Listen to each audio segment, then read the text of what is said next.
I've been thinking about my totem over the last 12 or 24 hours and wanted to tell you the story about how I got a totem. A friend had invited me on an Alaskan cruise, and that was an immediate yes, I'll be glad to go. And the cruise line had a policy that there would be tables of 8 at every dinner, and it would be the same people every meal. And so you got to know your fellow passengers. The 4 of us from North Carolina had 4 people from Wisconsin, 2 couples from Wisconsin, as our dinner companions, and we were surely the most fun table in the whole ship. But we had a really good time, and one of the men, about halfway through the cruise, decided he wanted to do our totems. And he said, could I do your totems? And I, for one, wasn't real sure what that meant, but why not? It was going to be fun. So this delightful man gave me the totem animals. One was a dolphin or porpoise for playfulness. And that one I accepted. I said, yeah, I'm pretty playful, but some people call it silly.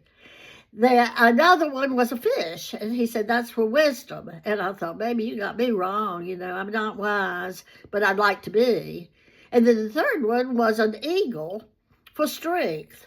And again, I could not accept that fully because I didn't feel very strong at the time, but I had a totem, and I was glad to have a totem. When we got home, I decided I would buy these 3 spirit animals to keep on my desk and have as a reminder not only of the trip, but then I had some growing to do into wisdom and strength and maybe playfulness that wasn't silly. So I found a dolphin or a porpoise, and I found a fish easily at a craft fair not long after we got back from the trip. They're made of tin. They're ornaments.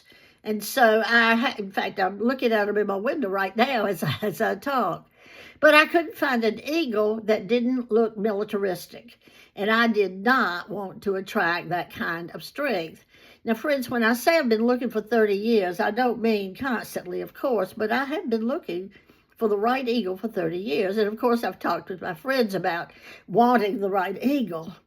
And yesterday, another of my dear friends came for a visit, and she had just taken a road trip to Ohio and driven through West Virginia and had stopped at the Tamarack craft place there on Interstate 79 or 70, I think it's 77 in West Virginia, and she had found on a ceramic oval about 1.5 inches wide the etching, just the outline of an eagle.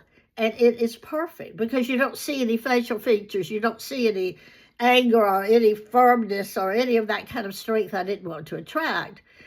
So it really is just perfect. It looks, you can see the wings are elevated and the talons are pointed down. And it's as though she's about to land in her nest. It looked like it would be a soft landing. Maybe she had chicks or whatever eaglets are called. So I'm thrilled to death now to have my totem animals complete. But I've been thinking about the animals and realized suddenly last night that it wasn't the animals that are the focus of the story. It's the friends instead. A friend took me on a cruise. A new friend read my totem or gave me my totem. Another dear friend remembered my stories about wanting an eagle and found just the perfect one. And not only that, my dream catcher earrings are from another friend. And so I was thinking about friends and how they connected the dots between today and 30 years ago.